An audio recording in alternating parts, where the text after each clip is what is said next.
भारत की प्राचीन भूमि, जहाँ राजा केवल सिंहासन के नहीं बल्कि अपनी प्रजा के दिलों पर राज करते थे। राजा शिवी पूर्ववंशी नरेश और उसी नरदेश के राजा थे। वे बहुत परोपकारी और धर्मात्मा थे। राजा शिवी का नाम आज भी उनके धर्म, न्याय और करुणा के लिए लिया जाता है। लेकिन क्या हम जानते हैं कि उन्होंने अपनी महानता के लिए कितनी बड़ी परीक्षा दी थी?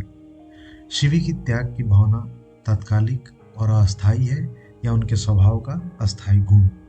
इसकी परीक्षा करने के लिए इंद्रदेव और अग्निदेव ने एक योजना बनाई। इंद्रदेव ने अग्निदेव से कहा, क्या आपने सुना, राजा शिवी की त्याग की कहानियां हर जगह फैल चुकी हैं।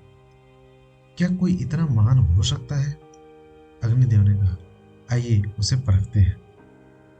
अग्निदेव ने एक कबूतर का रूप धारण किया और इंद्रदेव ने एक बाज का। एक दिन जब राजा शिवी अपने दरबार में न्याय दे रहे थे, तभी एक छोटा सा कबूतर उनके पास आकर गिर पड़ा।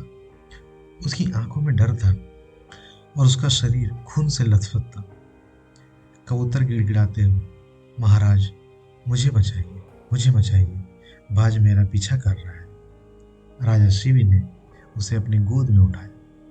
राजा शिवी की आंखों में दया थी और उन्होंने कहा, डरो मत, जब तक मैं हूं कोई तुम्हारा अहित नहीं कर सकता। लेकिन क्या वह सचमुच किसी का अहित नहीं होने देंगे? पीछे पीछे बाज भी आ पहुंचा। उसने शिवी से कहा, महाराज, मैं इस कबूतर का पीछा करता आ रहा हूँ और इसे अपना आहार बनाकर अपनी भूख मिटाना चाहता हूँ। यह मेरा भक्ष है, आप इसकी रक्षा ना करें। कृपया करके आप मुझे इसे सौंप दें। राजा शिवी एक कठिन धर्म संकट में फंस गए। एक ओर जहाँ कबूतर का जीवन बचाना था, तो दूसरी ओर बाज के प्राकृतिक अधिकार का सम्मान भी करना था। शिवी ने बाज से कहा, इस पक्षी को अभय प्रदान किया है, इसे कोई मारे या मैं सह नहीं सकता। तुम्हें अपनी भूख मिटानी है, तुम्हें अपनी भूख मिटाने के लिए मांस चाहिए, तो मैं तुम्हें अपने शरीर से इस कबूतर के वजन के बराबर मांस काट कर देता हूँ। उन्होंने एक तराजू मंगवाई और उसके एक पल्ले में कबूतर को रख दिया। दूसरे पल्ले में महाराज शिवी ने अपने शरीर के मांस काटने लगे और काट कर डालने लगे। एक एक कट उनके शरीर पर गहरे घाव कर रहा था।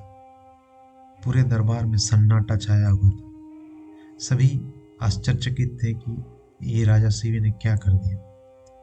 लेकिन राजा शिवी का संकल्प अड़ी था। काफी मांस काट डाला, किंतु कबूतर वाला पल्ला तनिक भी नहीं हिला। तब अंत में महाराज शिवी ने स्वयं उस पल्ले पर जा बैठे और बाज से बोले, मेरा पूरा शरीर तुम्हारे सामने है, आओ अपना भोजन करो। इतना कहते ही चारों ओर एक अलौकिक प्रकाश फैल गया। सभी की आंखें चौंधी आ गई। कबूतर और बाज के रूप बदल गए। कबूतर अब अग्नि देवता थे और बाज इंद्रदेव। इंद्रदेव और अग्निदेव ने राजा शिवी को आशीर्वाद दिया। इंद्रदेव ने कहा, राजा शिवी, तुमने धर्म और त्याग का सबसे ऊंचा मापदंड स्थापित किया है। तुम सच्चे धर्म के प्रतीक हो। अग्निदेव प्रसन्न हुए और बोले, तुम्हारा बलिदान अमर रहेगा, तुम्हारा राज्य हमेशा खुशहाल रहे। राजा शिवी की कहानी आज भी हमें यह सिखाती है कि सच्चे धर्म का पालन कठिनाइयों में भी किया जा सकता है। त्याग, न्याय और करुणा की भावना हर व्यक्ति में होनी चाहिए। राजा शिवी ने हमें सिखाया कि हमारे आदर्शों के लिए हमें कोई भी बलिदान देने के लिए तैयार रहना चाहिए। क्या आप भी अपने आदर्शों के लिए इतने महान बलिदान के लिए तैयार हैं? राजा शिवी ने दिखाया कि सच्चा त्याग वही है जो बिना किसी स्वार्थ के किया जाए। उन्होंने सिखाया कि धर्म का पालन आसान नहीं होता, लेकिन यह जीवन को सार्थक बनाता है। क्या हम अपने आदर्शों के लिए किसी त्याग के लिए तैयार हैं? क्या हम दूसरों की मदद करने में अपनी सुविधाओं को पीछे रख सकते हैं? राजा शिव की तरह अपने जीवन के मूल्यों और वचनों के प्रति सच्चाई रखें। हमेशा दूसरों की मदद करें, चाहे इसके लिए आपको कुछ भी त्याग करना पड़े। अगर इस कहानी ने आपके दिल को छुआ हो तो शेयर करें और अपने जीवन में राजा शिव की तरह धर्म, न्याय और त्याग का पालन करें।